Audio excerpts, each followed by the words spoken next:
Hey guys, Motorcarnut here, and today we're working on a VW 2.0 TSI engine. And I get a lot of questions of where the knock sensor is located. And on this engine, it's pretty buried. Obviously, this engine's on a stand, but I'm going to show you where it is. And when it's in the car, of course, you're going to have the intake hoses and everything here. But this green plug is the knock sensor, all right? And that green plug basically goes right here.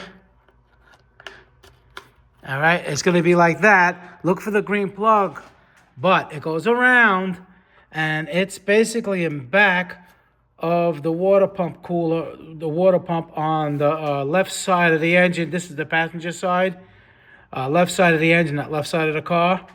And basically, it's right up in here. Let me zoom it in. And if you can see that little shiny bolt back there, that's where it's located. And can you get it on the bottom? Maybe.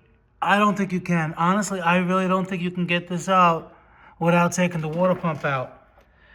Good thing is, a lot of times that knock sensor doesn't go bad.